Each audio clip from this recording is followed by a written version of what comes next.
Good evening বন্ধুরা, তোমরা সবাই কেমন আছো? আশা করছি তোমরা সবাই যে যেখান থেকে আমার ভিডিওটা দেখছো সবাই খুব ভালো আছো, সুস্থ আছো, আর আমিও ভালো আছি। আইডি বেঙ্গলি ব্লগে সবাইকে ওয়েলকাম জানিয়ে আজকে দিনে নতুন একটা ছোট্ট একটা ডেইলি ব্লগ নিয়ে তোমাদের সামনে চলে আসলাম। তো এখানকার সকালবেলার ওয়েদারটা দেখছো জাস্ট অসাধারণ। চারিদিকে দেখতে পাচ্ছ এখানে টিনের মধ্যে কিন্তু চারা গাছ লাগানো আছে যাতে নষ্ট হয়ে না যায়, তাই এখানে চারপাশটা এরকম কিন্তুই আছে। আর এদিকে চারপাশটার ওয়েদার দেখো জাস্ট অসাধারণ। তোমাদের কেমন লাগলো অবশ্যই আমাকে কিন্তু কমেন্ট করে জানাতে ভুলো না। পাহাড়, আকাশের একদম ন্যাচারাল যে ইয়েটা সেটা কিন্তু একদম আমার রুমের পাশেই, তো ভাবলাম একটু তোমাদের সাথে শেয়ার করি। আশা করছি তোমাদের আমার আজকের এই ব্লগটা ভালো লাগবে। ভালো লাগলে লাইক কমেন্ট শেয়ার করে দিও, নতুন বন্ধু হলে অবশ্যই সাবস্ক্রাইব করে দিও। তো সকালবেলা ঘুম থেকে উঠেছি, আর অনেক দিন পর যেহেতু রৌদ্র উঠেছে তাই আজকে কিন্তু আমি ঘরটা পুরো ডিপ ক্লিন করব। তো পুরো ক্লিনিংটা দেখাবো না, কারণ আমার কোনো ফোনের স্ট্যান্ড নেই, যে একা নিজে কিন্তু ফোন রেখে রেখে করা যায় না। তো তাই এখানে আমি সব কিছু একদম বেড কভার, মশারি সব কিছু ধুয়ে দেবো। আর তুষকটা কিন্তু আমি রৌদ্রে দেবো, দেখতেই পাচ্ছ বারান্দাতে আমি রৌদ্রে দিয়েছি, নিচে একটা বস্তা পেতে রৌদে দিয়ে দিয়েছি। আর এখানে টেবিলের যে ডাকনি সব কিছু কিন্তু খুলে নিয়েছি, সব কিছু কিন্তু আমি আজকে ধুয়ে একদম পরিষ্কার করব। আর কীরকম লাগছে খালি খালি, তো সব কিছু আগে ভালো করে ঝেড়ে পরিষ্কার করব। আর এদিকে কাপড়গুলো ভিজিয়ে রাখবো।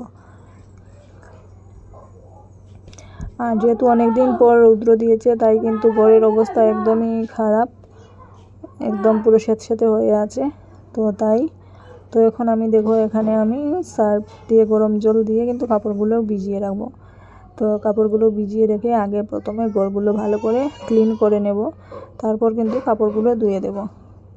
তো কাপড়গুলো ভিজিয়ে দেওয়া কমপ্লিট।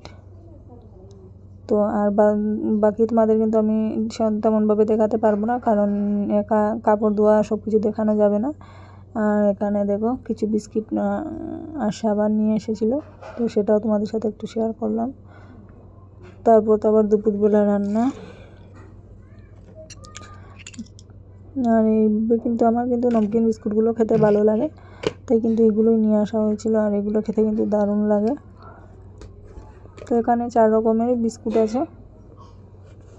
আর তার সাথে কিন্তু সাবান নিয়ে, গায়ের সাবানটা শেষ হয়ে গিয়েছিলো, সেটা নিয়ে আসা হয়েছে। আর তার সাথে কিছু মাছ, তো দেখতেই পারবে তোমরা। আশা করছি তোমাদের ভালো লাগবে। ছোট্ট একটা ডেইলি ব্লগ, তোমরা আশা করছি পুরোটা ভিডিও দেখবে লাইক করে। এখানে 3 রকমের মাছ নিয়ে আসা হয়েছিল, তো ওইগুলো ধুয়ে পরিষ্কার করে নিয়েছি। মাছগুলো এখন আমি আলাদা আলাদা করে রেখে কিছুটা ভেজে নেব।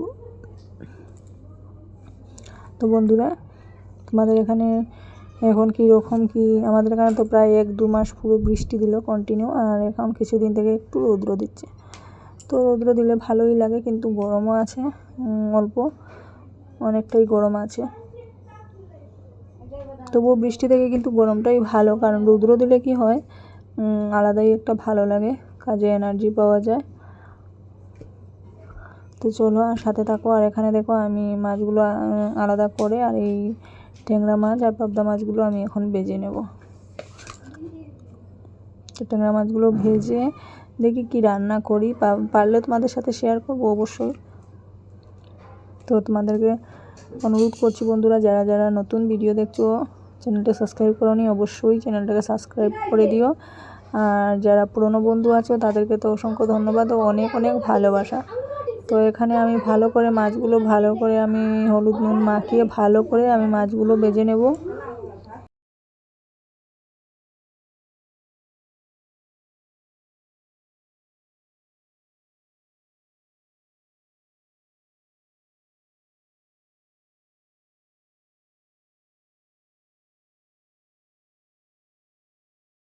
তো চলো এখানে দেখো আমার অলরেডি রান্না কমপ্লিট।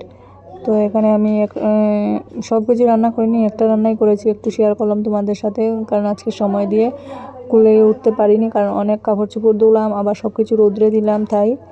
তো বন্ধুরা, আমার আজকের এই ছোট্ট ভিডিওটা তোমাদের কেমন লাগলো অবশ্যই আমাকে কমেন্ট করে জানাবে। আর ভালো লাগলে অবশ্যই লাইক কমেন্ট শেয়ার করে দিও, নতুন বন্ধু হলে অবশ্যই চ্যানেলটাকে সাবস্ক্রাইব করে দিও। তো চলো আজকের ভিডিওটা আমি এখানেই শেষ করে দেবো। তোমরা যেখান থেকেই আমার ভিডিওটা দেখছো সবাই খুব ভালো থেকো, সুস্থ থেকো। আর নিয়ে আসবো নতুন আরও একটা ভিডিও নিয়ে। সবাইকে টাটা, ভালো থেকো।